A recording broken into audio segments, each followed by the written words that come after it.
Hello everyone, and welcome to the show, a program dedicated to telling untold stories of history.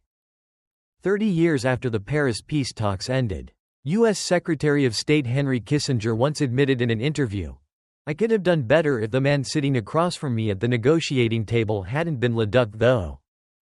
That single statement was living proof of Tho's extraordinary diplomatic skill. A man who was virtually unknown before he sat down with Kissinger. Kissinger was famous for being arrogant, boastful, and supremely confident. He believed he could easily crush Lê Đức Thọ from the very first meetings. In one early encounter, Kissinger tried to intimidate Thọ with his Harvard PhD, saying, "I am a professor at Harvard, and a Harvard professor never speaks for less than 54 minutes." Immediately, Thọ struck back with a sharp remark, "I may not be a professor or a doctor, but my son is a doctor." Just like that, Kissinger realized he had been caught off guard and was left speechless. At the public four-party talks, Lê Đức Thọ rarely appeared. The formal leadership of the North Vietnamese delegation was assigned to Foreign Minister Xuân Thuy, while Madame Nguyen Thi Binh represented the National Liberation Front of South Vietnam. Thọ usually met Kissinger in secret sessions, and it was in those closed-door encounters that his toughest blows landed. Kissinger was notorious for his ability to talk in circles, never quite telling the truth. But never outright lying either. That's why Thọ was extremely cautious with every move. The secret negotiations between Thọ and Kissinger became the obsession of the international press. Reporters even rented houses next door to the meeting venues, climbing rooftops to snap photos through windows.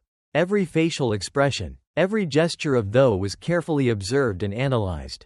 For that reason, he carried himself with meticulous precision. Even in dress, he was deliberate. To the eye, he wore simple suits like any other diplomat. But on his hand, he always wore a ring, not a wedding band. Not gold, not diamonds, but a ring forged from the wreckage of a downed American aircraft in North Vietnam. A piece of jewelry that spoke louder than words. Still, even Thọ once slipped, causing the whole world to misread the situation. After one session, he walked out smiling, and the press quickly published articles about positive progress at the Paris talks. In Hanoi, the Politburo immediately inquired what breakthrough had been made. Only then did Thọ explain, "Kissinger shook my hand so hard I had to smile. What else could I do? Cry?" Kissinger, often called a giant of American geopolitics, was a seasoned negotiator with countless tricks. One of his favorite tactics was to drag out the talks until late at night. Believing that the older Thọ, then nearly 60, compared to Kissinger's 48, would be too exhausted to resist. But Thọ could read him like a book.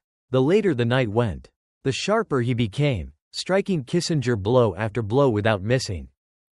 Once, Kissinger presented Thọ with 30-color satellite photos, clearly showing soldiers in the jungle wearing pith helmets with stars on them, supposedly proof that the North was moving troops into the South. To anyone else, the evidence would have been undeniable. But Thọ laughed scornfully. "In Vietnam, our forests all look the same. Soldiers in pith helmets with stars? That's completely normal. When we moved tanks and artillery into Saigon, your intelligence didn't even notice. Your spies are still green and naive." Kissinger thought he held the winning hand, but Thọ turned it into a humiliating defeat. On another occasion, Kissinger warned, "Mr. Thọ, if you remain this stubborn, the war will continue, and bombs will keep falling on the North." Thọ slammed the table and shot back, "Listen, we've been fighting each other for 4 or 5 years already. Bombs have fallen plenty. Don't think you can scare us with bombs and threats." Kissinger was stunned into silence. Later, Kissinger brought a personal message from President Nixon, hinting at halting the talks and resuming bombing.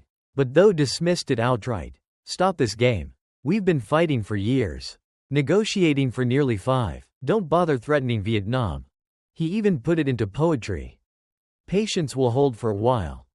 If it drags on, next year we'll do just fine." His meaning was clear. If America wanted to stall, Vietnam was ready to fight one more year, and then liberate the South. And history unfolded just that way. When talks hit a stalemate and Thọ returned to Hanoi, President Nixon unleashed Operation Linebacker II, aiming to flatten the city and force Vietnam to sign on America's terms. But instead, the U.S. suffered its most painful defeat. The mighty B-52, flying fortresses, once believed invincible, never before shot down, fell from the skies over Hanoi like ripe fruit. So don't forget to subscribe to the channel and hit the bell to get the latest videos.